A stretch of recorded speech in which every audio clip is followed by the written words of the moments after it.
Hey, how's everyone doing? Welcome to Dojo Talks. This is episode 11.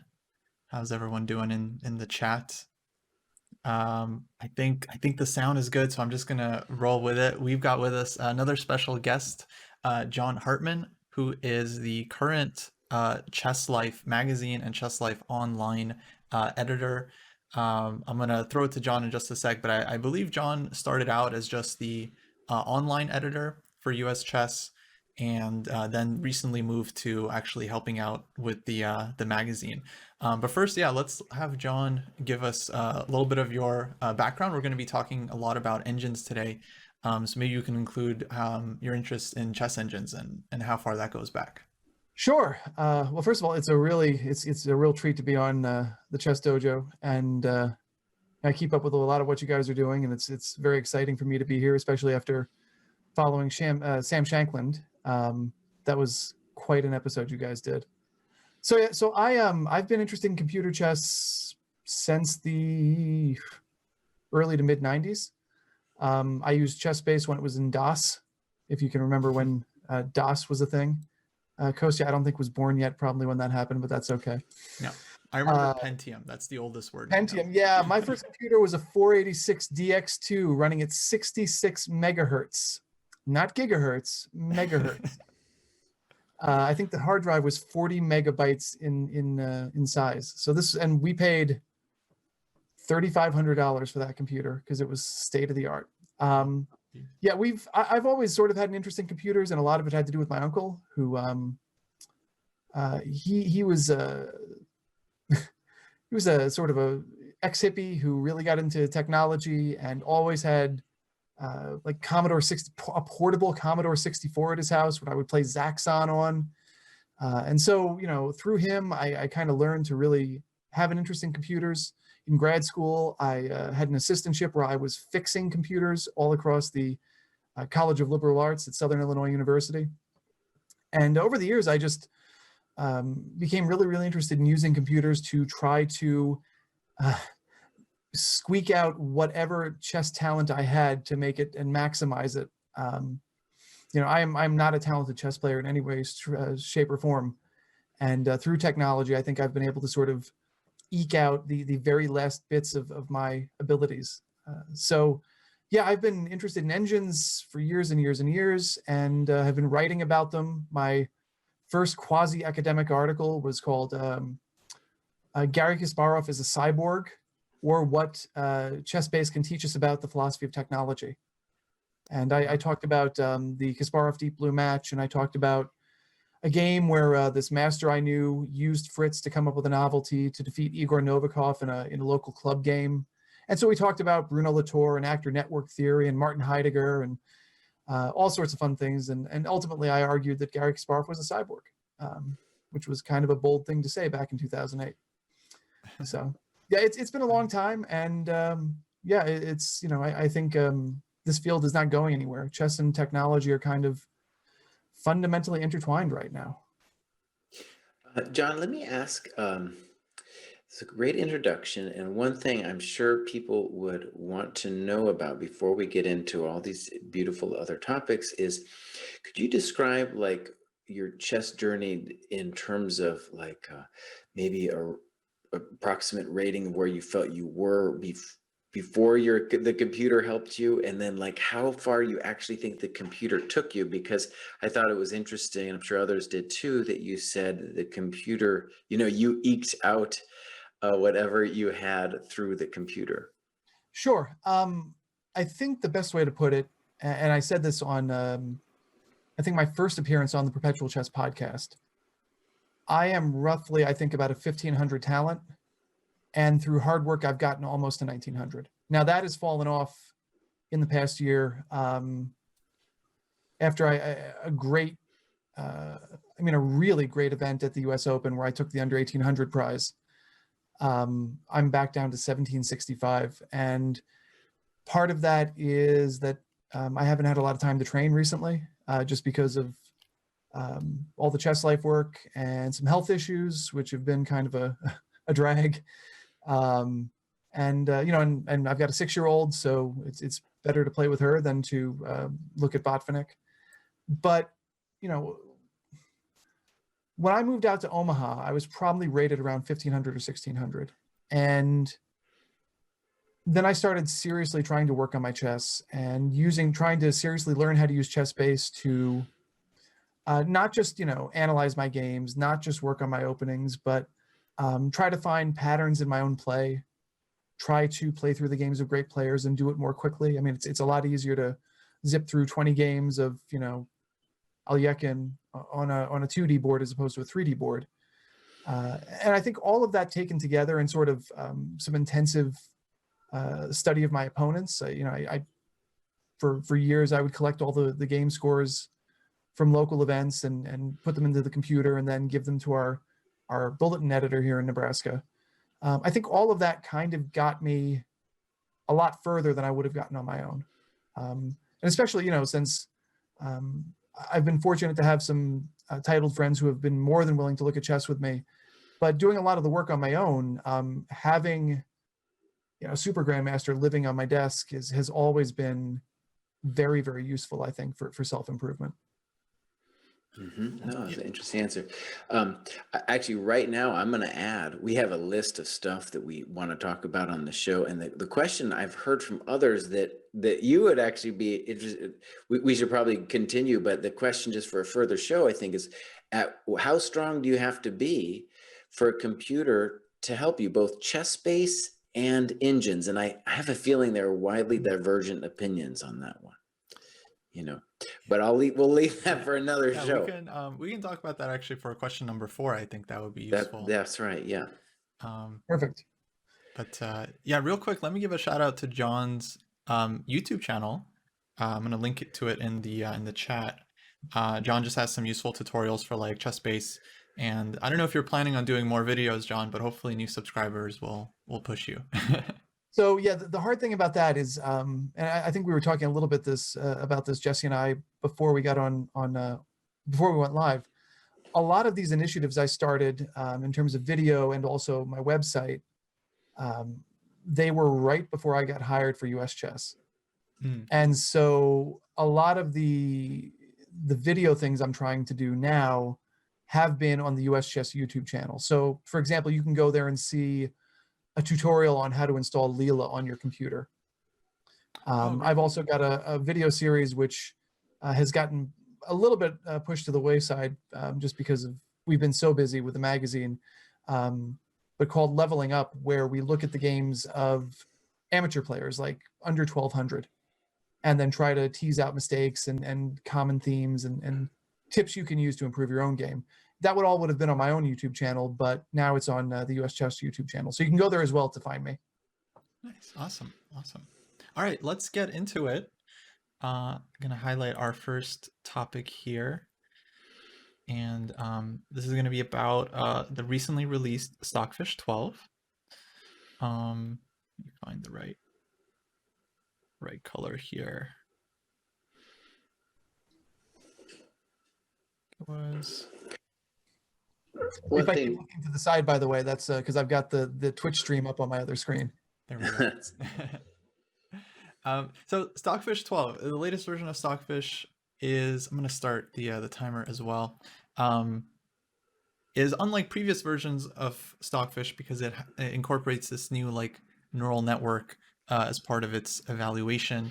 And I've heard a lot of really good things about it, a lot of hype, and I used it on some problems that I like gave to Stockfish 11 before, and I feel like Stockfish 12, from what I remember, like did much better compared to like, you know, you would expect a 5% improvement, and it was like a 50% improvement in terms of its like puzzle solving skills. So let me ask John, like, how good is it, and why is the new one so much better?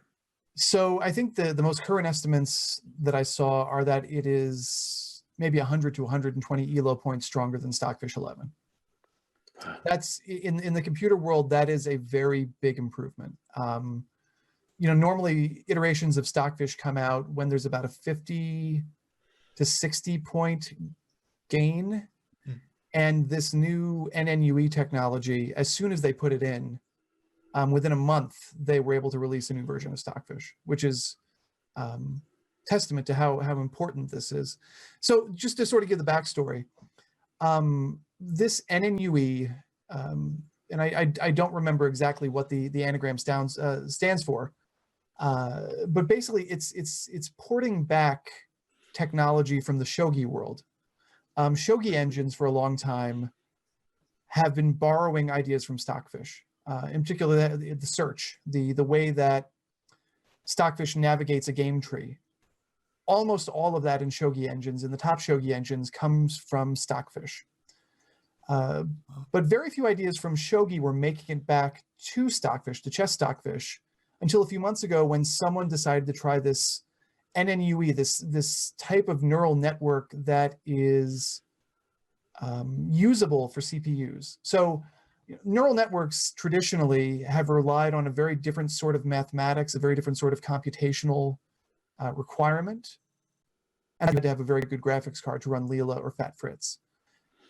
In contrast, this NNUE, this sort of relatively thin neural network, it's something that can be run on your CPU without too much of a performance hit. So right now, if you compare like Stockfish 11 to Stockfish 12 with a neural network, Stockfish 12 maybe goes at 60 to 70% of the speed you would have seen before, but it more than makes up for that with the advances in the evaluation. The way it was created is by feeding this self-learning mechanism or the self-learning algorithm a whole bunch of different positions that had already been analyzed by Stockfish at depths of anywhere from 8 to 12 ply. Mm-hmm. So ply are half moves. So you're talking about 4 to 6 full moves deep. And the reason that seems pretty shallow is that on a modern CPU, Stockfish can do that almost instantaneously. Right. So they were able to generate a whole lot of data, feed it into this learning algorithm, and relatively quickly, the evaluation, which is the part that looks at the position and sort of tries to figure out who's winning and why, or who's better and why, it was markedly better than the handcrafted evaluation that took years and years and years to create. So, it's a huge advance. And I think, as you say, I think players are always going to find positions that they disagree with the engine with, but more often than not, Stockfish 12, I think, is going to give you better, more accurate or more reasonable answers than its predecessors. Can I just get a layman's view of this? So what it was taking back from the shogi world was the way it was using the AI in processing the positions. Correct. So there are really two parts to an engine, right? The evaluation, which is in Stockfish, at least traditionally, you could go, there's a website called like a Stockfish evaluation guide, and you could actually plug in the FEN, the Forsyth, whatever it is, notation. Right. And it would give you a mathematical breakdown of how Stockfish understood the position, right? Right. Maybe one side had more space, maybe one side had a bad bishop, maybe a backward pawn. And through the years, there's been this handcrafted evaluation that was able to quantify that in a certain way. Mm-hmm. And then using that, Stockfish would search, millions and millions of positions a second. And at each position, it would do this evaluation, and it would prune away the elements of the tree, the tree of variations that Kotov talked about. It would prune away all the stuff that wasn't useful, and it would keep the things that made sense, or it would keep the best lines of play for both sides. When the NNUE neural network was incorporated, basically all it did was replace the evaluation. The search mechanism is exactly the same. So that's why Stockfish 12, actually the internal guts of the engine still contain that classical handcrafted evaluation. But the new evaluation, it replaces that handcrafted one, and I hesitate to use the word accuracy because, these things are ungodly sharp, regardless of, they're going to beat every human on the planet 100 to nothing, to answer that question you had on Twitter.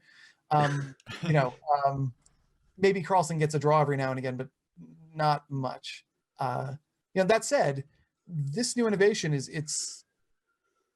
it's proving its worth. It beats classic Stockfish fairly handily, and it you can argue about the hardware that was used in the TCEC competitions, but it does seem to beat Leela relatively convincingly. So it's the strongest chess entity on the planet.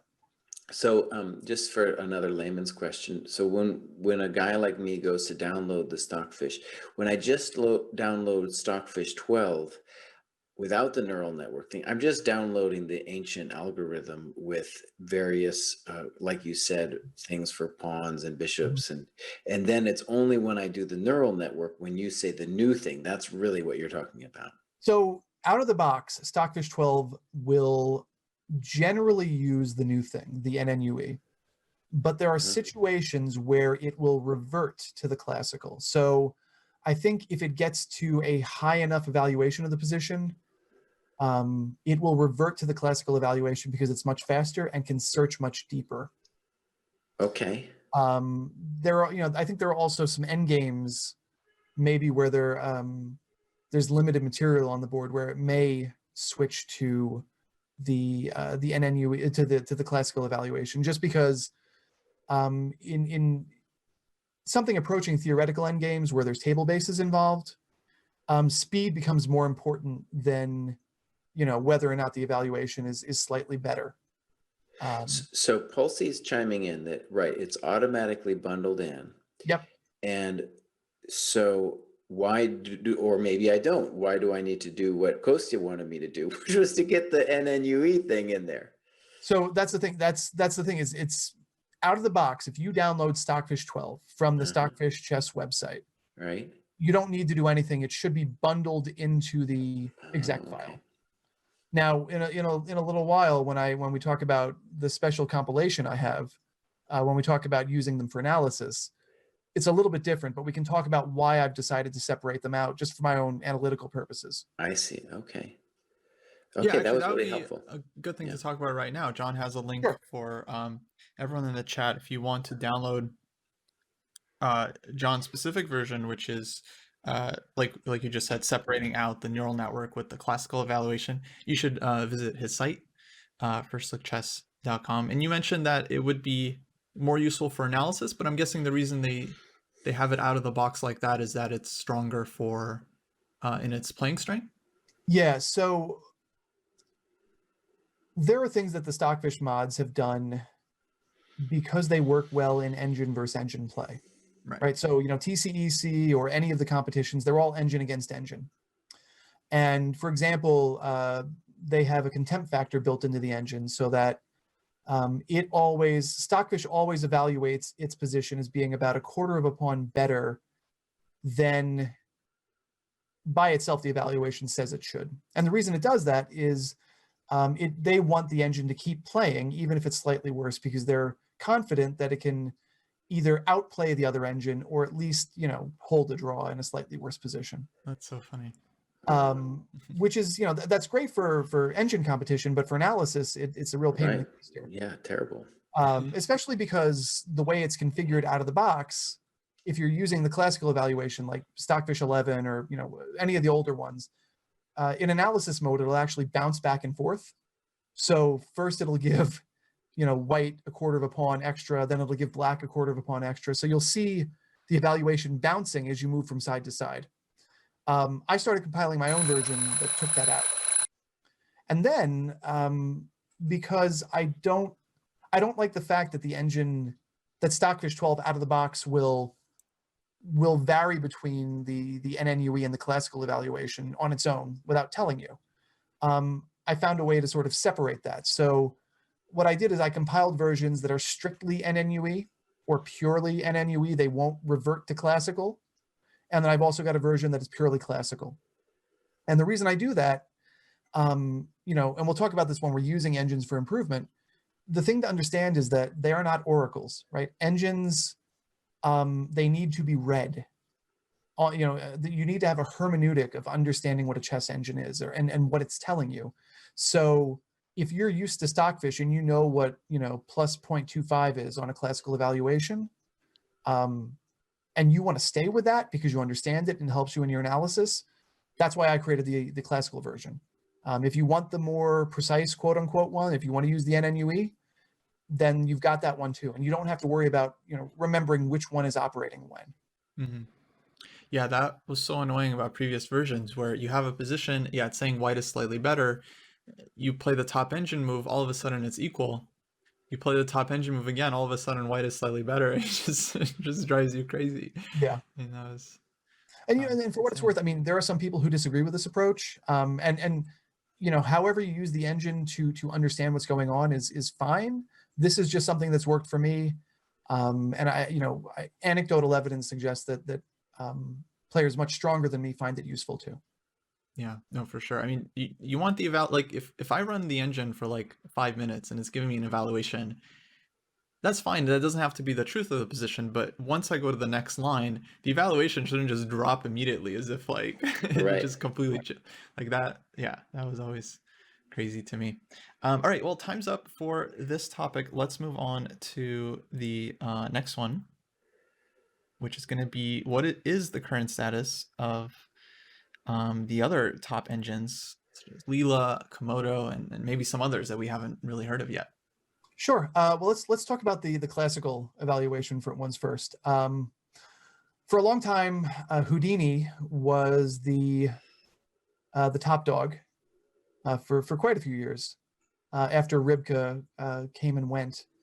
As it turned out, some people did some reverse engineering, and Houdini was kind of a doctored up version of Stockfish. So there were some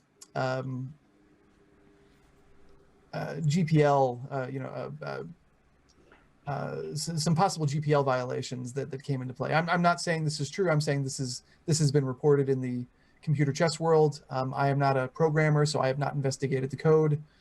But I think there's a reason that Houdini is no longer really under development. There were some issues there that were troubling. Komodo, which has been the second strongest alpha beta handcrafted engine for a long time, is up to version 14. And it's funny, I have corresponded a bit with the authors of Komodo, Grandmaster Larry Kaufman and Mark Leffler. And I dropped them a line yesterday and said, hey, I'm going on the ChessDojo show. They wanted to talk about the current status of different engines. What's going on with Komodo? And I got an email back this morning saying, well, we don't have anything to announce right now, but you can tell the viewers that rest assured progress is being made, and there should be an announcement about a new version of Komodo soon. Purely speculation on my part. I think from things I've read over at the Computer Chess Forum, which talkchess.com, which if you're interested in the nerdery, the nuts and bolts of chess engines, it's a great place to go. There are some indications that they've been working with neural networks in Komodo. Maybe not the same thing as Stockfish, maybe something where they've been trying to marry like traditional Komodo with something like Leela. But I don't have any hard evidence of that. I do know that there is something coming. I just don't know what it is. Gotcha. And then that really takes us to sort of the big dog, which is Leela chess. Yeah, so Leela, Leela revolutionized the game. And, I think you guys probably are assuming that you have done some work with it. You're probably able to attest to this much more strongly than I am.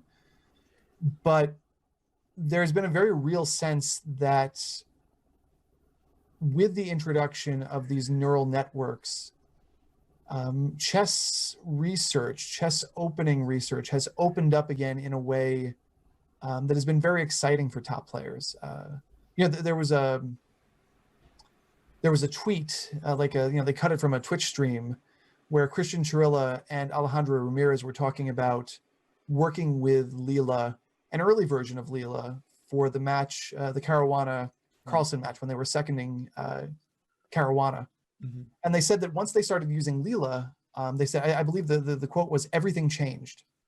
Some lines that they thought were unplayable using Stockfish and Komodo suddenly were completely playable again. And other ones that they thought they had solved, there were brand new problems to deal with. So, Leela just completely reopened the field of computer chess research. And today, I think, the top players are using both of these things. They're using Stockfish and Leela to really try to get the best out of both and to generate usable ideas. Yeah, so I have a kind of a maybe beginner question, but like how do they improve Leela? Is it more of the same like neural network process where they just try to feed it a lot of games? So Leela is there are a few offshoots or different networks that you can download that have been trained in different ways. Fat Fritz, which is a Leela-like network that is being sold by ChessBase. Right. That has been trained through self-training, where the engine plays itself to improve, but it also was fed millions of human games and other strong computer games to sort of train it. Leela on its own is completely self-learning, so it begins with just knowledge of the rules, and then through millions and millions and millions of generations, it eventually learns to play better and better moves as time goes on. The problem is, and I think they're facing this right now with the sixth generation, or the 60 series, that after a certain point, the learning really, really slows down and it's hard to make improvement. So, right now, Leela, if you have a strong GPU and you go to the Leela Chess website, they'll give you a way to contribute time on your GPU to help train Leela. And basically what you're going to do is you're going to let Leela play self-training games on your computer, and then it's going to upload into the cloud somewhere, and it'll be fed into the self-learning process. That process seems to have stalled a little bit with the latest version of Leela, this 60 series. And you can go to the Discord and sort of watch the people who really know what they're talking about try to figure out what's going on and what they need to do to help Leela progress. And I think there's some sense that maybe they need to start over and start training a new network in a different way to really see anything beyond what they've got right now. Wow. Interesting. Jesse, have you used Leela at all? I've played around with computers over the years, and I think I'm an interesting person to have on the show because I'm kind of a contrarian and a late adopter on all these things anyway. For them, I think it's fun and interesting, but I feel like it ultimately doesn't help my chess. But I think it's definitely interesting. And I think where it's actually interesting to me is not so much opening theory, because I'll never be able to remember the things that it says, but when somebody like AlphaZero or Leela plays moves that are mind-blowing to me, right? That take the game to some kind of new level and say a middle game decision or something, or the H-pawn thing. I mean, then it really does change, broaden my perspective on what the game is. And, for what it's worth, I have watched some top players, how they manipulate the engine. Anytime I see like someone like Anand giving a lecture online, I've seen him and Gelfand both give lectures through the what is now called the Killer Chess Training, which is Jakob Aagaard's online academy. Mm-hmm. He's had Anand and Gelfand both as guests, and one of the things I've really been interested to watch is not only what engine they use, but how they use it. Anand uses Leela as his main engine. And the way he explained it was that, for someone on his level, he already sees most of the tactics, right? I mean, he's pretty good. But the reason he likes to use Leela, in particular when he's going through a bunch of games very quickly, is that it will give him ideas in a position that maybe he didn't see immediately, but that are also much more comprehensible to a human. The weird thing about Stockfish is that sometimes Stockfish will give you these moves and you have no idea why on earth they're playing it. This is the old computer move thing, right? I mean, Kaidanov, this Kaidanov quote that Greg Shahade reported him saying to him, that, if the computer gives you a move and you don't understand it, you have to pretend that it doesn't exist, because you'll never find it over the board. Leela gives different sorts of ideas, it seems, and ones that maybe are intuition pumps, like Jesse was saying, but also ones that maybe make more sense to a human being. And I think that's part of the exciting thing too, is that, you know, it's giving you another voice in this chorus of, you know, insanely strong chess entities, and one that maybe may speak to humans slightly more reasonably. Yeah, I've definitely heard that. Like Leela plays the chess that humans wish they could play, Yeah. where it's kind of backed by these deep strategic ideas with whatever is necessary to calculate to justify your plans. I've used Leela a little bit, and yeah, I find it really interesting. Just that, yeah, now there's like it. It was so funny to me. I mean, you know, I used to think Ripka was the truth, then I thought Houdini was the truth, Yeah. and then I was always actually a little bit skeptical, to be honest, of Komodo. I just felt like their marketing was really good, so I wasn't sure like what the engine was actually like. I just didn't have a huge experience with it. But then I thought Stockfish was the truth, and now like I'm seeing, well, I saw Leela. I thought Leela was really cool. Now I feel like Stockfish 12 is the new Yeah. religion. Well, That's funny. Yeah. Yeah, I also went through a Ripka phase. That's right. the thing is, you know, the development versions of Stockfish, which you can download if you just Google Stockfish development version, they're already 25 points beyond Stockfish 12, and this is in 2 months. So, you know, the this whole NNUE thing has really opened up a new field of research in computer chess, and it's going to be very interesting to see exactly how far it can go. Well, okay. Speaking of, we can move on to our next topic. Actually, Kosa, let me just chime in. There's a question Yeah. that I wanted to answer, or just, I don't know if it's an answer, but the question was about Komodo, and, these other ones you have to pay for, and Komodo, or you don't have to pay for, but Komodo you do. Why would anyone do it? And one thing that I think is interesting is that, as someone who does not have Apple, in fact, why have I never had Apple? Because ChessBase never ran on Apple. Right. And ChessBase, honestly, I feel has really dropped the ball in the last 20 years about developing a more user-friendly interface that doesn't crash all the time. Anyways, so I have students who are Apple users, and they're using Komodo basically as a substitute ChessBase. So I think, I haven't experimented with it myself, but I think that is the intention with Komodo and paying money for it. Are you talking about the hierarchs? The hierarchs interface, or because Komodo by itself is just an engine? I just have a student who was saying I was doing all this stuff with Komodo, and I was like, okay, I'd never even heard about that, Yeah, I mean, Mac users kind of have a hard time, but Yeah. hierarchs does have a very nice interface. There's a sort of open source predecessor to that called ChessX, which you can use on a Mac. But I mean, really, neither of them are neither of them are replacements for ChessBase. But is Hierarchs usable, John? I mean, yeah, someone who also really likes ChessBase, would you be okay with Hierarchs if you had to have a Mac? No. Okay. I mean, it only reads, it reads, I think its own native format, which is not ChessBase format, and it reads PGN files. But, searching a million game long PGN file is very, very slow, because basically it's just, a PGN file is a big text file. That's all it is. And so it takes a long time. ChessBase absolutely should be making a Mac version, but at the same time, I mean, it is such a, I mean, it's so ubiquitous. I mean, it is the industry standard, and I don't see any way to get away from it. Yeah, same.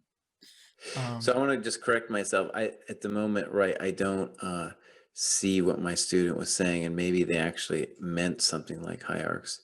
It is stunning that they want $100 for Komodo, their latest thing, and right, Stockfish is free, and Stockfish 12, it downloaded in like 15 seconds. It's like really sweet and small. Oh yeah, I mean, no, it's really like plug and play, like John said. I mean, you need a interface to use it, but actually, maybe just real quick, this might be going to the next topic, but is there a good free version to just run an engine, and just like if you have a position, you want to know what your computer thinks about it? I mean, the simplest way to do it would be to use something like Lichess, which has a version of Stockfish built into the web interface, and it will use your CPU. But I mean, that's going to be very that's not going to get you very deep, and it's not going to use, if you have a powerful computer, it won't use all the resources. Right. If you are looking for something to do free analysis, I really like ChessX. And if you're looking for something even simpler, there's this interface called Terrash Chess, like Terrash the chess player, or Terrash the opening. It is as dead simple as you can find. You can play against it. You can analyze with it. It will read PGN files if you download a PGN file from somewhere. Oh, that's good. And you can plug whatever UCI engine you want into it. So you can plug in Stockfish or Komodo, or Ribka, or Ethereal, or any of the ones that are out there. Then there are a lot. People only think about Stockfish and the top ones, but there's a whole world of them out there, and some of them can be useful for other things, as we'll talk about when we get to number 4. Yeah. Some of these engines, I just want to say they sound like cryptocurrency to me, especially when you go into like Ethereum. Yeah. I mean, who knows? Maybe it's mining stuff while you're analyzing. I don't know. It's possible, but yeah, very related. Okay, let me reset the timer here. We already talked about this a little bit, but yeah, maybe John, you can go into a little bit more detail if you'd like. How have the new neural network engines changed modern chess? We mentioned that first off, both world championship teams, Carlsen and Caruana. I don't know when Carlsen started using Leela, but we know Caruana did. We know Carlsen in his second used Leela. Gustafsson mentioned it. He used it for his new chessable E4 E5 course. And in many variations, he has like 2 evaluations. This is what Stockfish says. This is what Leela says. So yeah, I mean, we all know the H pawn thing. These engines love their rook pawns. Have there been anything else that the engines have kind of I don't know, discovered or pointing to? I think what has been brought back into chess is this sort of this almost mystical thing that Kasparov called quality.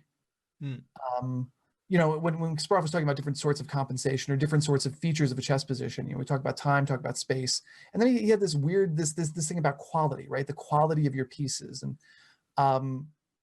that seems to me to be something that the neural network engines are really, really good at finding and playing with as they analyze and as they play other engines. The weird thing about Stockfish is that the way it's implemented in Stockfish, it's kind of like an in-between thing. It understands quality better than classical Stockfish, but not nearly as well as Leela.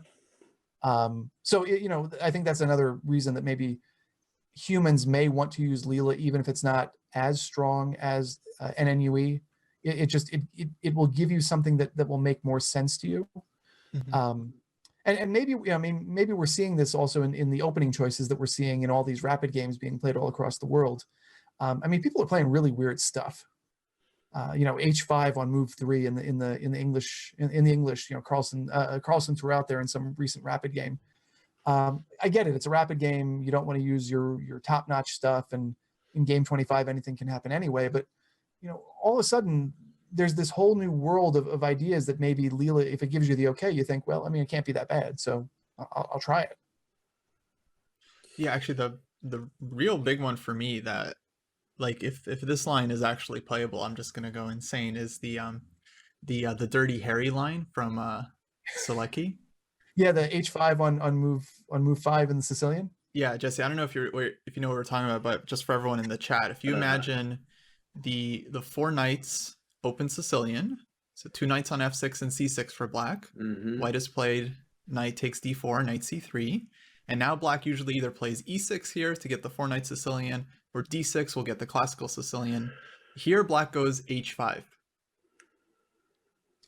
Yeah, which is actually playable. We don't have a chessboard here, so we can't go into it, but it's if that line is if Leela says that line is okay, and then it enters the accepted variations in the Sicilian, that would be crazy. I think that goes to how I see that kind of nonsense. H5 goes to how I see how the biggest change has happened, where if you imagine, let's go back, say 2003 or something, when the computers were obviously already stronger than humans, but there was still a kind of reverence for human opinion. And the thought in like 2003 was like, okay, maybe Kramnik's going to lose to this computer and stuff, but really he's stronger, and it's only because he gets tired and yada yada, right? Now, what's really interesting as a social phenomenon, right, is you have a guy, we have a friend of the ChessDojo named Neil Bruce, and he posts stuff on Twitter that it's really heretical, and he'll be going over some classic game, and he'll be like, well, I checked it with the engine, and the engine says this is a ridiculous annotation, so throw it out the window.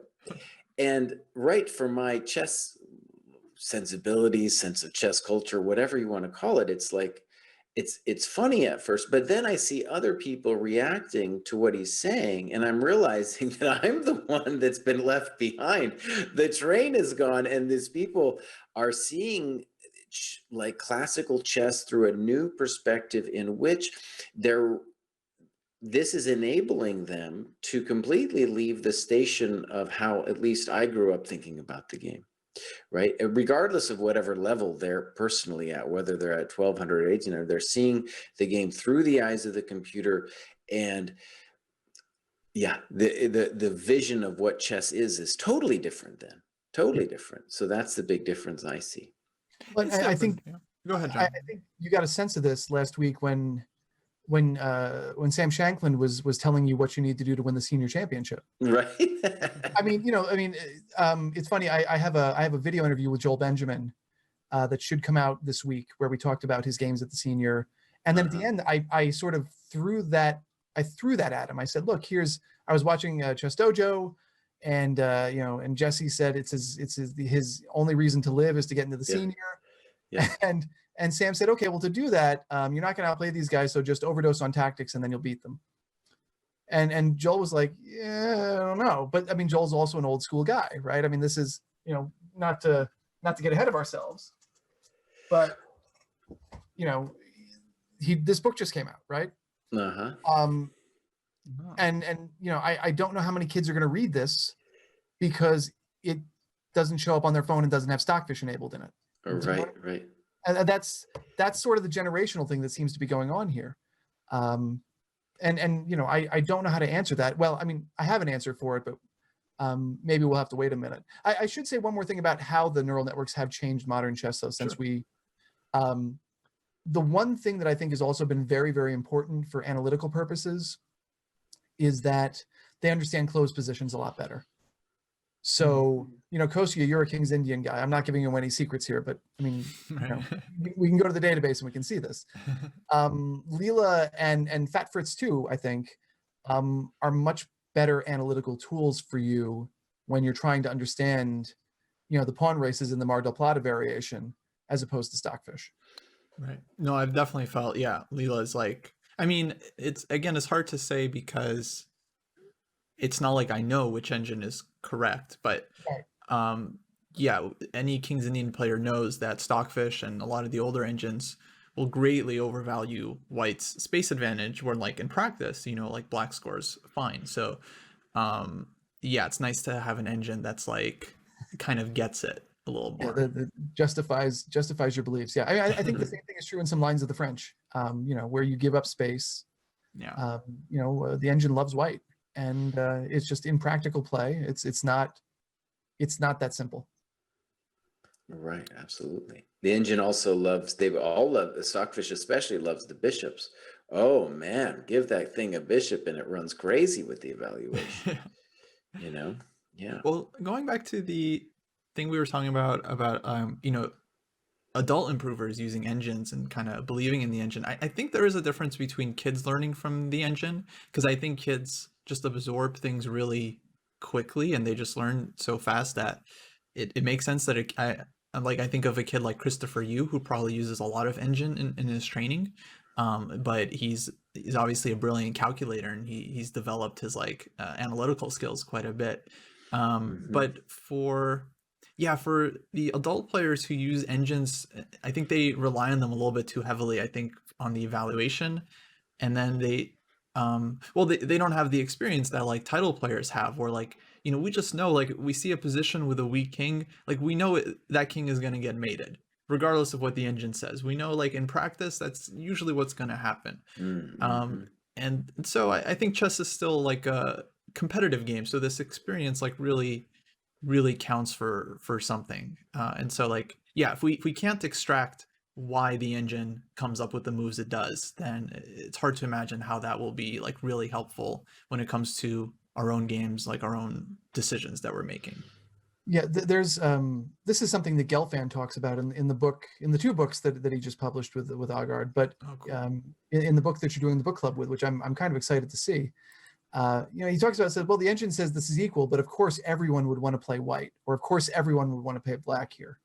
And what he's saying is that, you know, okay, you may get triple zeros according to Stockfish, but it's the sort of position where one side makes a mistake and the game's over. Stockfish might not make those mistakes, but we will.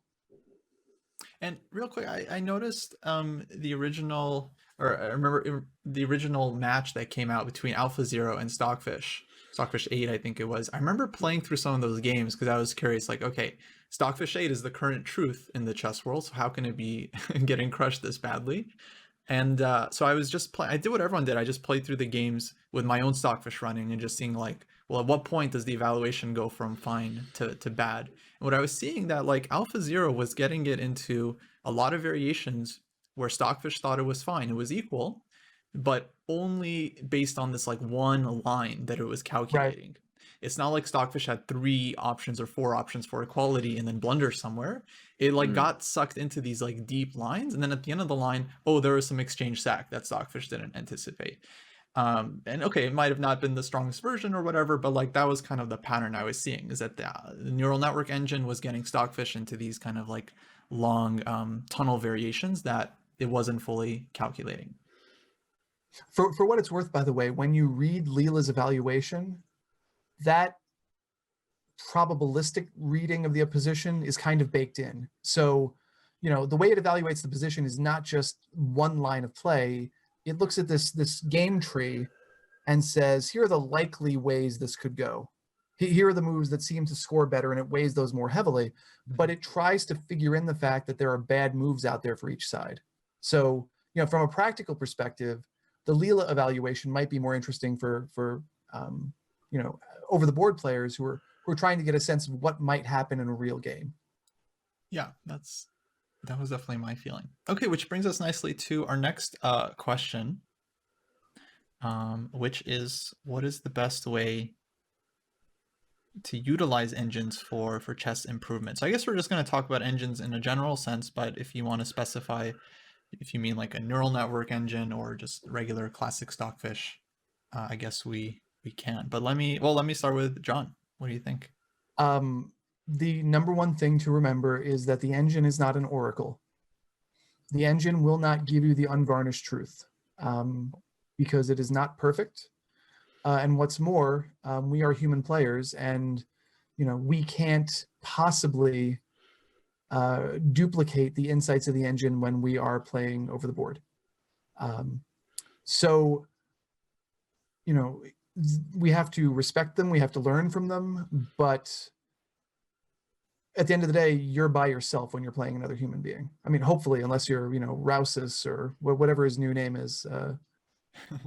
You know, you guys heard the story, right? That Igor Rousus came back and right. under a pseudonym. Cassimi. You know, I mean, I kind of feel bad for the guy because maybe he really loves chess, but then if you really love chess, you shouldn't be looking at the phone in the toilet. That's just me. I felt bad for him, until I found out that he cheated against David Navarra at least once, and then I was like, no. It does seem like a sin, like a very big sin. Yeah. His book, by the way, fantastic book if you haven't read it. It's newly out from Thinkers Publishing. Definitely, if you like games collections, Navarra's book is excellent. Yeah, I'm looking forward to it. So what does this mean? A couple things. I think you should use the engine to practice positions. And again, this is going to be a do as I say, not as I do kind of thing, because I don't do this nearly enough.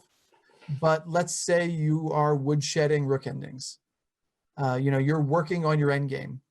When you play through a position in the book, that's great. if you can't play it out over the board in a minute, like let's say if you can't do Lucina or if you can't do Vancouver, if you can't do those over the board in a minute, you don't know it. Right. So one of the things you can do is use an engine to practice against. Now you could use Stockfish for this, and you could, like in the Fritz interface, there are ways to turn down the strength of the engine. So you could, have it approximated 2200 player or 1900 player or something like that. With a little more research, you can actually go out and find weaker chess engines. So they have all sorts of weird names like Cinnamon or Gaia or, Black Bear or, all sorts of, there's all sorts of engines out there.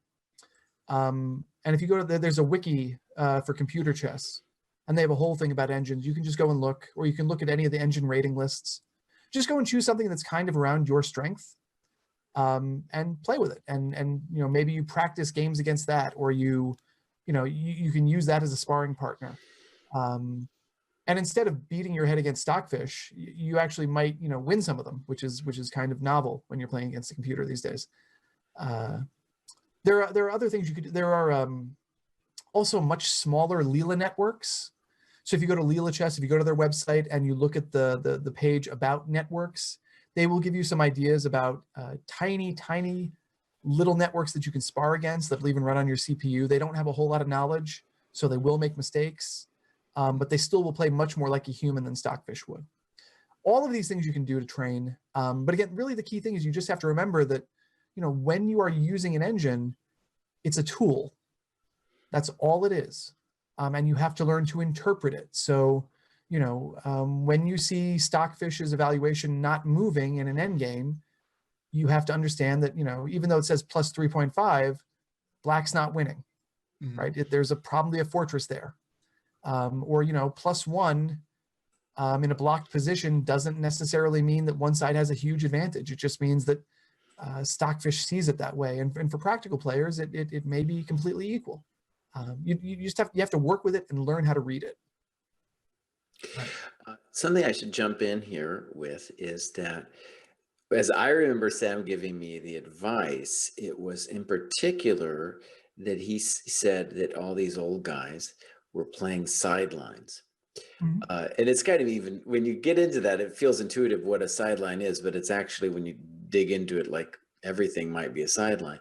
In any case, he was like, go in there and knock down all the sidelines, which of course is a very engine type thing to do, and would require not only time, but like a pretty interesting memory for, all of these computer moves. And for the most part, right, when I imagine doing what Sam is doing, it's kind of interesting. I mean, it's definitely like a view into how a present day GM would go about doing it. And I've definitely done a lot of work with the computer myself, but trying to knock down all these potential sidelines, it's very difficult for me, because I can't remember what the engine says because it's so weird.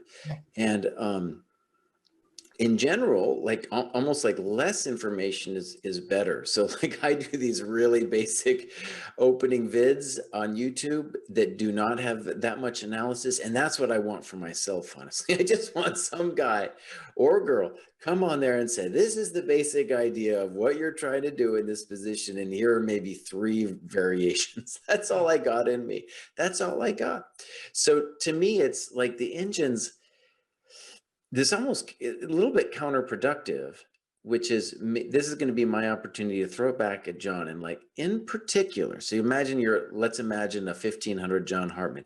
How did John Hartman use the engine to get better? Not just, I get it with chess space and collecting your opponent's games and stuff, but the engine in particular, how do you feel that helped you? How did it help me then, or how would it help me now? Because I have a very different understanding of it now. Okay, yeah. So I view the engine as an analysis partner. So when I am looking at a position, and it gives me a suggestion that I don't understand, I don't simply say, oh, okay, that's fine. That must be the best move. What I do is I try to work out why it thinks it's that. And here's where, when you're running ChessBase, when you're running the engine in ChessBase, the X function where you hit X on the keyboard, and then what it does is it sort of skips a move and it tells you what, if your side had another move to play right now, what that would be.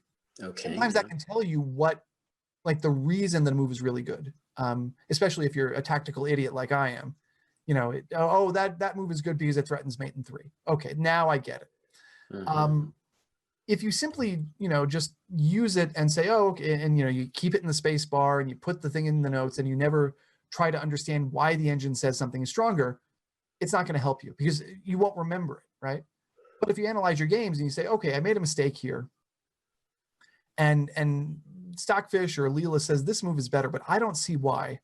And then you take 2 minutes to sort of figure out why that move is better, or maybe it's not better. Maybe it's just a different option. That's where the improvement comes in, because you're slowly expanding that knowledge base. And I think what you're doing is, you're retraining your intuition a little bit as well, so that the next time you get to a similar position, you think, oh, all right, I know this idea. And I saw this in one of my own games 3 months ago. And now I sort of understand why I should do something different. The openings, I mean, it's nice to study your own openings. It's nice to have them collated. I'm as guilty of as fetishizing the opening as anybody else. But really, the way the improvement happens is simply by you doing what you used to do with a training partner, right? Where you would look at ideas and like in a post-mortem, you would, what happened if you do this? Oh, well, then this happens. Oh, okay, now I see. Well, except now I got, 3,600 Grandmaster sitting here on my desk, and it doesn't make me pay for it. I mean, it doesn't make me pay for lessons. It just is happy to answer any question I have at 3 a.m. That's where the improvement happens. Is it's the dialogue, which is a weird thing to say because it's a computer, but I think you see what I'm saying. Right. Yeah. Okay. To John's point, I think that is the key. It's searching for moments where your kind of human evaluation of the position, what you think is happening, is like really different from what the engine is telling you, and then trying to like navigate that difference. I remember going through like just different games and books, and when I was really, really dedicated, I would play through annotated notes and something wouldn't make sense to me, like, oh, doesn't this move just save? Or I remember reading Fire on Board when Sherlock is like, down a rook in some position, and he's like, yeah, my attack is just good here. I'm like, what? Like, that doesn't make sense. And then I would plug that game into the engine and just kind of see like, well, what if white had defended like this? What if I had defended like this? And then the engine comes up with like all kinds of different resources, and yeah, slowly I would kind of like start to understand. And I feel like that was really, really helpful. I would also say, yeah, if I could just give my take on this, when you're analyzing an opening position, or just any position you're trying to figure out, if you're not really sure what the engine is telling you, to just take the opposite side and spar with it. So I would do this a lot when I have some kind of opening position that like it says black is slightly better, and I'm looking at it from black's point of view, but it looks scary to me, so I'll take white and I'll play whatever moves I think are natural and let the engine crush me. And yeah, then the engine plays some weird, funky like knight h5 idea. And so many times I've had this experience where some idea that came up in analysis, I get to use that move over the board in a different position, but it still works because it turns out it was kind of like a thematic tactical shot that the engine just kind of pointed out to me. And I was lucky enough to remember. But you got to be conscious when you're working with the engine. Yeah, if you're just reading the evaluation, it's like almost useless basically. You got to be like really breaking it down and trying to understand why it's giving you one number versus another. And I just want to repeat a pro tip before we move on. It's very important. So many people get the Stockfish and do not know about changing the contempt factor, and then they're lost. Then forget about it. You have to change the contempt factor. And I'll put in my layman's terms. John previously said the reason there's a contempt factor is when the computers play each other. It has nothing to do with us using them. So if you don't change the contempt factor, it's going to throw it completely off, and it'll just make you insane. So Google it. Well, and that's the thing. You can do it with the one you download from Stockfish Chess if you know how to configure it in ChessBase. Right. One of the reasons I made this special version that's available at my website, firstlookchess.com, is that I've sort of baked it into the engine, so it's idiot proof. Like that way you don't need to change anything. You just use the NNUE version or use the classical version, and it's good for analysis right out the box. Cool. Yeah, and you guys, you can find that at his site, First Look Chess. We have that in the chat bar, but firstlookchess.com, that is where you can download that for free. For free. Awesome. We have actually interesting quote from Agard about the limitations of engines, but actually I think we can save that for our final topic when we talk about Chess Life. Okay. So we'll bring that up then. For the meantime, John is a big chess books guy. I don't know if we mentioned it, but John used to review chess books every month and had a column in Chess Life magazine reviewing books. So he's a big reader. Yeah, what books are you most excited about lately or coming up? Anything you want to mention? I pulled a few off my shelf, and so I'm gonna look over to the side just to sort of remind myself. I think the most exciting new books, although they're certainly for a very advanced audience and one that is probably not me, are the two new books by Boris Gelfand with a big assist from Jakob Agard. Gelfand's first two books were, in particular, the Positional chess book I think was just magisterial. Yeah, I mean, have you gotten to take a look at what's inside that? Yeah, I read the intro and I started chapter 1. The intro is great because he sort of warns you off believing the engine or relying on the engine too much, which is kind of a weird thing because this book is, as big a dump of analysis as you're ever going to see. I mean, 30 pages on one ending. The only thing I've ever seen like that are books by, Robert Hubner, and then Korchnoi on rook endgames. This is serious stuff, and it's going to take you a long time to get through it. That said, for a certain sort of audience who really wants to get deep in a chess position, it's hard to think of books that are going to be better than these. Gelfand provides all sorts of really interesting insights, from the very top levels of chess that you're not going to find anywhere else. And Agard does a very good job of putting it all together, and making it digestible. If 30 pages of analysis of a rook endgame can be said to be digestible. So, either you're really going to need to have the ability to put your butt in the chair and sit and go through it, or you're going to need to be a very strong player to get the most out of it. But really, if you just want to get deep into chess, this is a good way to do it. I think it'll be interesting, but this definitely relates to computers and how to use it, is that the first two books I felt, and maybe this is just my personal viewpoint on chess, is I felt they were really damaged by the use of the engine, in the sense that Gelfand it's almost like his human voice was stripped when he saw the engine analysis. And instead of telling us how he saw the position as a human, he often was just like, well, this is what the engine said, and so now I'm going to print it. And kind of like the great predecessors books, had a similar problem. I was just like, well, that was unhelpful to me. I didn't get anything out of that long analysis that obviously you didn't see in the game. No other human could have seen that in the game. So I don't know why we're looking at it here. I wanted the promise of the books, which was going to be Gelfand telling us his chess principles and anecdotes of chess thinking. So I think by the way, I think I'm in a minority opinion here. I think other people do seem to love this dump of analysis in books, but that already, I was hoping, I just got my copy today. We're doing this Dojo book club, by the way, on this book. When is that, by the way? Just so you can plug it. We have a great plug here. We could just Ghost you, we'll type in. We got it in our list. Just do book club, ! Book club. Anyways, so I'll keep an open mind on that. But to me, that was the terror, the problem of the first two books, and I felt like it got in the way of what the original ambition was, which was very noble. I felt, which was kind of to do a new my system for 2020. Yeah, I disagree with you more about the positional one than the dynamic one. I think the dynamic one because the topic is so nebulous, I think it was not as successful as positional decision making. But in positional decision making, I thought he did a very good job of explaining why he had different thoughts about space, or and sort of tracing it to his chess heritage, right? I mean, Rubinstein was so important for him, and he tried to explain it as best he could. Now, that being said, I think, and again, what do I know? I'm an idiot, right? But, chess at the highest level,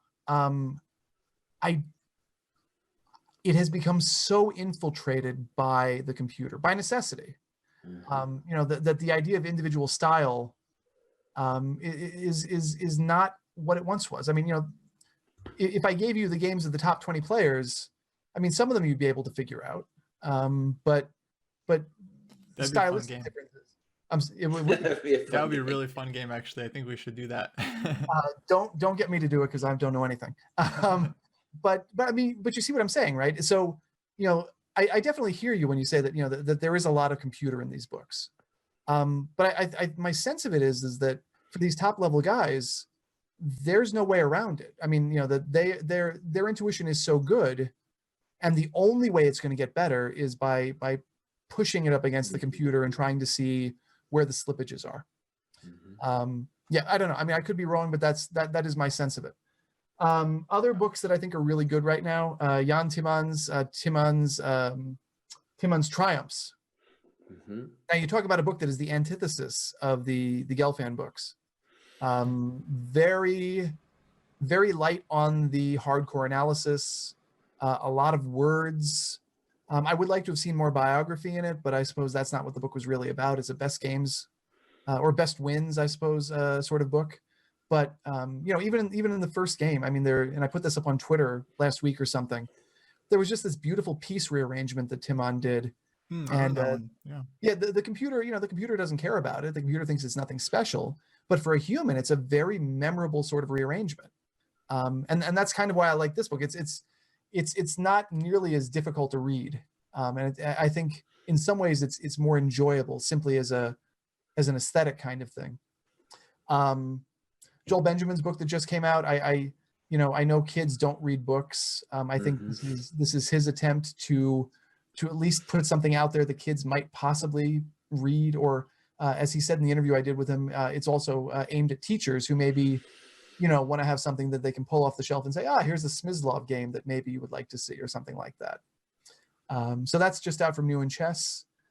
My friends Elshan Muradiabadi and Sabina Feuser have a new book out called Sherlock's Method, which is out from Thinkers.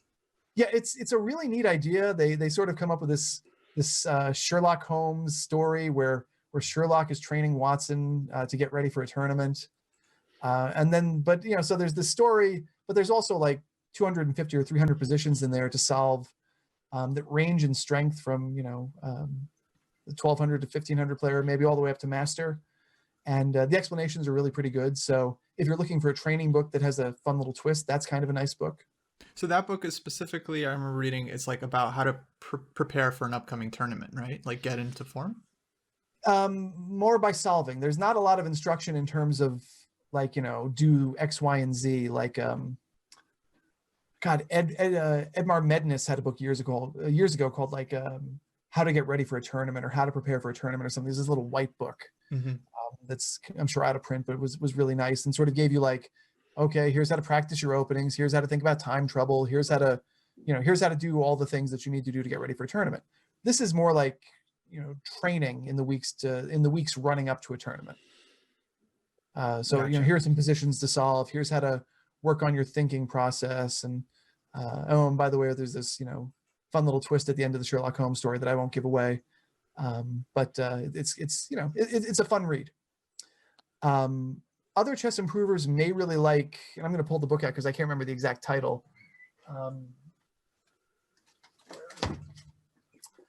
This book that I just got in the mail a couple days ago, Chess Improvement.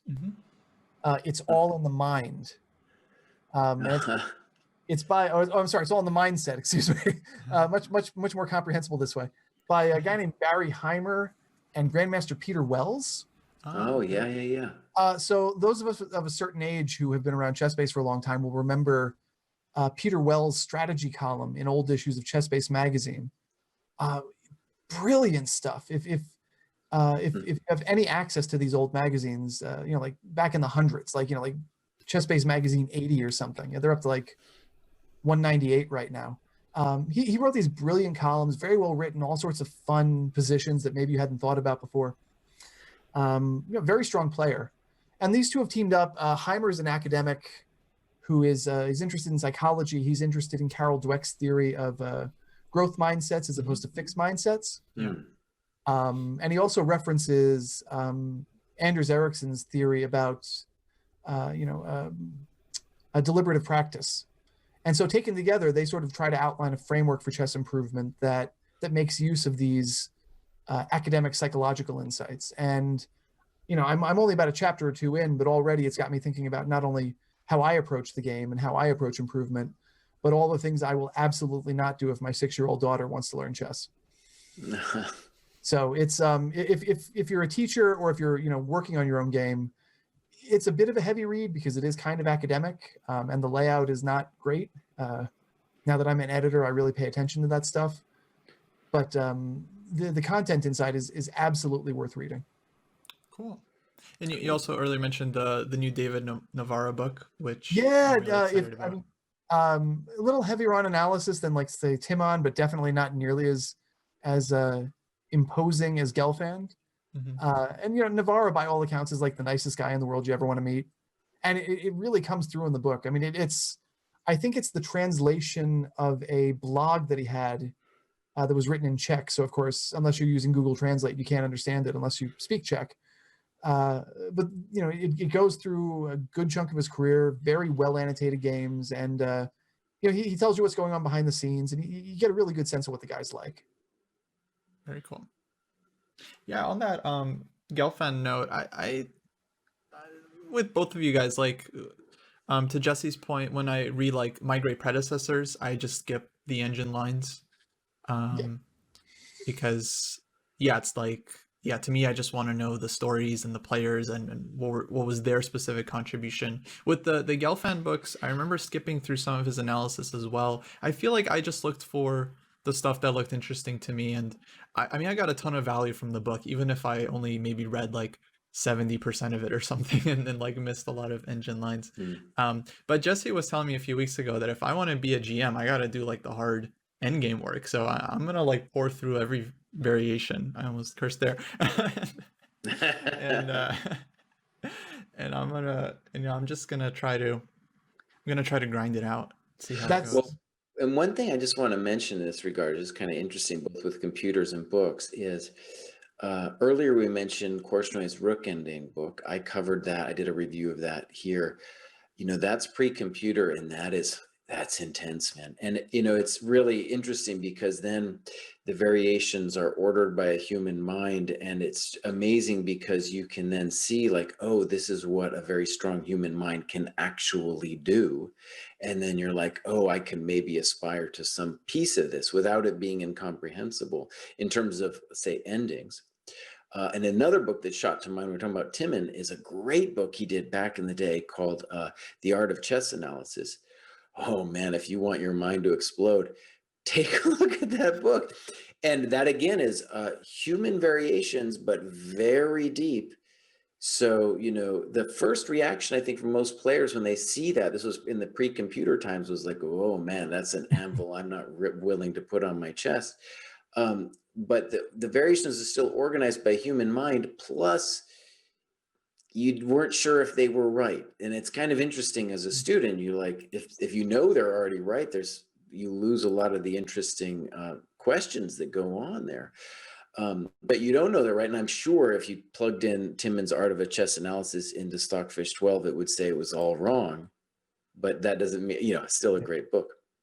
For what it's worth, that's one reason that I find myself reading old chess books quite often. I've been playing through games in Reshevsky's Best Games of Chess, which may or may not have actually been written by Reshevsky. I think Reinfeld may have been the ghostwriter. Reshevsky was a brilliant chess player, but the notes make sense for a human, even if they're not completely right. And I mean, they can't be. It's written in 1940 or whatever, 1946 right. Or something. But that to me, there's still a lot of value in reading those old books, precisely because they are so much more human, and you have to do the work to say, wait a minute, that doesn't look right. Let me think about it, and then let me go check it with the engine. Yeah, and I should say there's a comment saying there were computers for Timmons books, but that book definitely not. That was written in 1980. You Yep. know, so Cool. okay, let's move on, Kostya. Let's do it. All right, final topic. What's in store for November's Chess Life? November's Chess Life. Well, I'm trying to remember now. Let me actually pull it up on my computer so I actually can remember, because I don't want to give anything away here. I know the wait. Can we? The cover has been posted, right? Can we talk about the cover? The cover has been posted. The cover is posted on the internet. Nice. It is actually about the Queen's Gambit, which is the Netflix limited series that is now out available for streaming if you are a Netflix subscriber. If not, you can get a month free, watch it, and then cancel it so you don't have to pay a red cent. But we have a 10-page story written by Bruce Pandolfini, who was a contributor, a consultant both to the limited series, and also was a consultant with Walter Tevis, who wrote the original book called The Queen's Gambit. Walter Right. Tevis, you may know from his books, The Hustler. Tevis wrote and he wrote the screenplay for The Color of Money. So, very well-known author. And Anya Taylor-Joy does a fantastic job in it. And Bruce brings us an interview with the producer, with the director, has an exclusive quote from Anya, takes us deep into one of the key positions towards the end of the game, and shows us how much real chess went into the production. It's a really good article. Bruce knocked it out of the park. And we were so pleased to get a lot of unique photos from Netflix specifically for this article. They really worked with us to get us what we needed to make it as good as it could be. Oh, cool. Yeah, maybe we'll talk about the show at Sunday Night Fights coming up, because I was watching a little bit.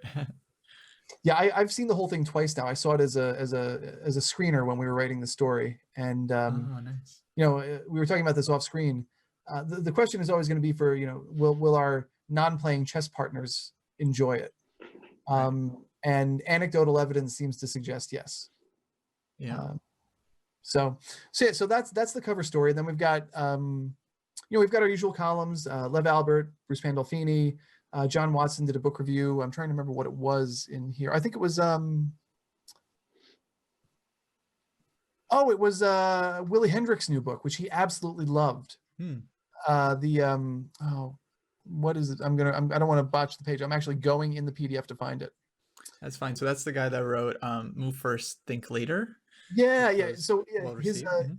his new book is called On the Origin of Good Moves. Mhm. And basically what he does is he tries to completely debunk this this standard chess history where, Morphy, the Steinitz sort of took the best of Morphy's active play and codified it into positional rules, and then Lasker, and basically what he does is he says, look, if you really want to look at the games, Anderson was a great positional player. All these obscure 19th century masters you've never heard of were already doing things that you see in games today. And so he totally blows up the theory that Lasker really promulgated, that Steinitz was the father of positional chess. And Watson absolutely loved the book, which I should say, if you're looking for really an iconoclastic book, and one that'll make you think about chess history, that's one to go to. Hendricks's book is, and his earlier one too, Move First, Think Later, very controversial, but it's very thought-provoking. Yeah, we live in a golden age of chess literature. It's amazing how much stuff keeps coming out, and you can't keep up with it. So, just find something and read it. I guess that's the best way I can put it. Anyway, other than that, we have 3 really nice features. I'm sure one we're going to talk about in a moment. But we have Sam Shankland, last week's guest, talking about the online Olympiad. Elizabeth Spiegel, who is well known for her star turn in Brooklyn Castle as the scholastic teacher at IS 318. She wrote an article for us about how to learn to intuit tactical themes in a position, and sort of what are the things you're going to look for if you want to find a tactic in a position. Really nice and really instructive on a good, I don't want to say a basic level, but an understandable level for club players. And then a piece that I think we haven't seen a lot of recently in Chess Life, what I call the masterclass with Jakob Agard, where he took us through a game played by two American juniors, Jason Liu and Brewington Hardaway. And so he's tried to use it to show us both the promise and the limits of engine analysis. And there's a lot to work through, but there's also a lot to think about philosophically in terms of how to improve your chess in that article. I'm really excited to bring that to Chess Life. Cool. Yeah, we have a screenshot from Agard's piece that I'm just going to put up here. This, by the way, this will be in mailboxes for Chess Life subscribers on or about November 1st. Oh, awesome. And so this is kind of like a first look, and this is like a sidebar from Agard's article here about like the limitations of engine analysis. I guess this is just kind of summarizing some of the points he makes. But we thought it'd be good to have this on the show because Jesse just did a video about Agard's book Calculation, where he kind of criticized like the use of, I would like, engine solutions. But then I read the article. I thought it was so funny how Agard actually, he comes out as if he's like against engines, he's like, I mean, well, you see it, the limitations of engine analysis. You can see his points here. Well, okay, Jesse, first reaction from you. Of the Agard article, I mostly, it was funny because I loved this little sidebar here, the limitations of engine analysis. But honestly, the annotations for the game, it's a little bit like the Gelfand book. It was just like, I can't take it. You're overwhelming me. I need some clarity. I need you to break it down. I need you to take all this massive stuff and package it for me in this nice way that I'm going to be able to process in my small little brain. Like this limitations of engine analysis. That is fantastic. See, now for me, I think when I watched your review, Jesse, I could not understand for the life of me how you came to that conclusion about that book. And part of this is maybe that I have imbibed quite a bit of the Agard ecosystem. In particular, because his like thinking inside the box for me is one of the 5 most important chess books that has ever been written. Oh, interesting. From at least in terms of chess improvement, not in terms of like Alyekin and Capablanca or something like that, but trying to get a grip on how to think during a game. For me, that's very, very important.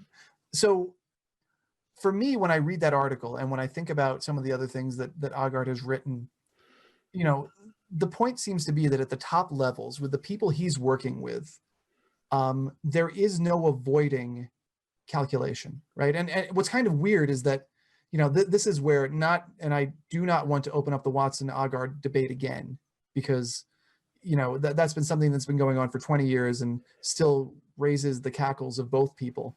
But on a certain level, right, modern chess is all about calculation. Like in that example, the MVL game that you were not happy with in the example, right. I went and took a look at it, right, and so the idea was there's this forcing line, and then about 6 or 7 moves in, MVL made a mistake and it could have let his opponent off the hook. So if you are trying to work on calculation, a guy like MVL should be able to see candidate move 7 moves in. And it seems like he played an obvious move that maybe, well, I probably wouldn't find it because I'm a potser, but maybe people who aren't him, maybe if they were trained to look for candidates a certain way, maybe they'd find it. Oh, wait, let me interject then. No, because that it was actually a thing where I spent a long time on that problem myself. I saw the move. The move wasn't hard to see. I'm sure that MVL saw the move, but the answers were all computer answers that no human could see. And so then Agard goes in there and says, well, Queen H5 is easy to see once you see it. And that's not done. And the interesting thing, you go through the game, when you really go through the game, it's like, oh, where it gets really spicy is that dude doesn't see Queen H5 because people can't see Queen H5. No one's going to see queen h5. And then, you know, the game gets played out as a rook sacrifice, as a speculative rook sacrifice. And that's like, oh yeah, that's interesting. That's interesting stuff, you know. But Yeah, I think his rejoinder would be, and again, you know, just I know there it's very hubristic for me to do that, but having, you know, I'm part of this 365 Chess Academy. I've watched quite a few of his lectures and heard him talk about calculation. You know, when he says, "Oh, it's easy to see once you see it," that for him is that in a nutshell is what calculation is. Calculation is forcing yourself to find things or to see things that you don't immediately see, right? So on that level, and for the people he's trying to teach to calculate better or calculate sufficiently, you know, queen h5 is something that should be found if you are training yourself to look for candidates. If you are actively looking for options in a position that, you know, I mean, it was like a 7 or 8 move forcing variation, right? Even I could get there. Chances are I'm not going to see queen h5 because I'm terrible at calculating. But in terms of getting to that position and getting in my mind's eye, I'd have a reasonable chance of doing it once I saw it. Oh yeah, hard disagree. Not only that, but you're primed because it was called candidate moves. I learned that phrase, by the way, from Kostya. Hard disagree. Once you even get there, you're primed to find some weird candidate moves. So of course I found it, and it was like I spent so much time too, because I knew that there had to be something clear in there. And I honestly, we're talking, I guess, an hour, and I knew it had to be something like queen h5, but I couldn't see it. And it was like, oh right, well MVL didn't see it either. Bad problem, very bad problem. So let me jump in. I want to confirm what John said about like Agard's definition of calculation. I remember reading that and thinking inside the box. He has this idea like you have your pattern recognition, just the stuff you immediately recognize. Then calculation is like the process of finding moves that you don't immediately see. Just to clarify, so it sounds like this queen h5 move, this wasn't the first move of a problem. This was a move that you have to find like 6 moves deep. It was the game reference is what? Vashir Legrave against Pelletier from like what, 2011 or 2012. Yeah, I can't remember the year. But yeah, I can find it. It's this forcing variation, and basically the point is that there's this juncture about 7 moves in. Right. And you know, again, it's like, you know, you sack the rook, you sack the rook on e6, you pick up the pawn on g6 with the queen, you give some checks, you're down a rook, and this is a point where either your attack is going to evolve or it's going to not work. Oh, I'm sorry. I'm just remembering the position now because I saw Jesse's video on YouTube. Yeah. Right. So we're down a rook. We're attacking with like queen and rook against king, and the enemy king is blocked by like queen and 2 rooks. Yes. I was definitely with Jesse for that problem because when he showed it, you know, I was seeing the position on the board, and I didn't look at it for very long, but I could imagine if I had to calculate to this position and then calculate from here. Yeah, I'm not finding queen h5 either. I just felt like, wow, that was a tough one.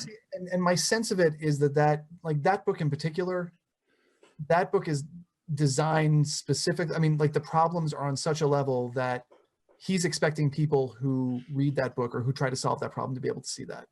That like this is a high level. It's a very high level book. Yeah, which is why it always bugs me when I see people that are like under 2000 picking up the calculation book, because you're like, oh well, this is just the best training, and it's like, oh man, no, it's really tough. No, calculation is insane. I mean, it's right. So just for reference, if people are interested, problem 27 in the tests, and it's MVL Pelletier to 2011. You know, and I just want to say, I feel like where it gets really interesting to me, this is what, and this I don't think, besides Perfect Your Chess, no one's really done this, is first of all, what I like about the book, by the way, I mean, I'm not completely hating on this book. I had a couple issues. I in general, I'm happy I studied the book, is that I am interested in problems where, in fact, someone very strong found the solution. If they didn't find the solution during the game, it's actually less valuable to me as a problem.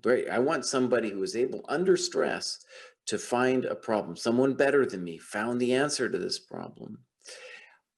And, ideally then the problem opens up like a door for me. Like, oh, right, this is a way to see a position. A lot of times the word calculation I feel is even misleading because it's oftentimes an idea, not just like, oh, if X, then Y and Z, that kind of thing.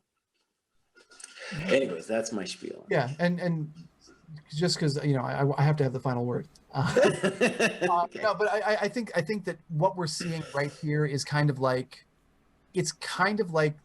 the generational thing that maybe younger players who are used to working with a computer will say, well, of course I'm going to push myself to see the things the computer sees, right?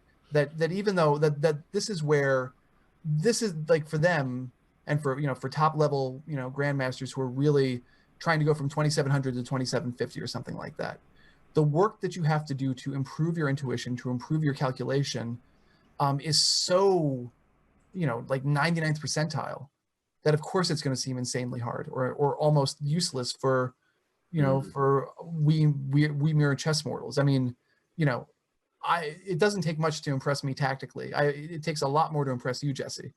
But I suspect that for someone like NVL, that probably, I mean, I'm guessing if you asked MVL if that was out of the range of his capabilities, he'd probably say no.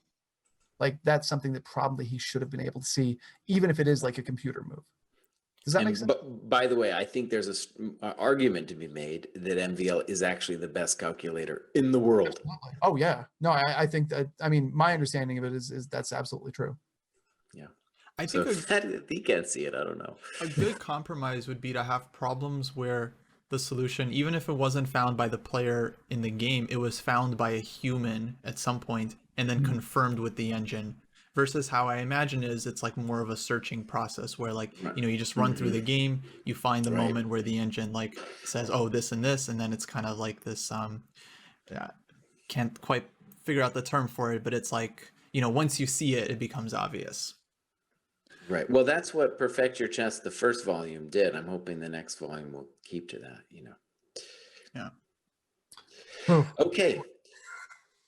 That was it. There's a lot of fighting points in here. Every time we come on Chess Dojo Talks, I want to talk more. We'll definitely do more of these. A lot of topics came up tonight that we're going to have to address in other topics. Maybe me and Kosi will mull them over a little bit at Sunday Night Fights.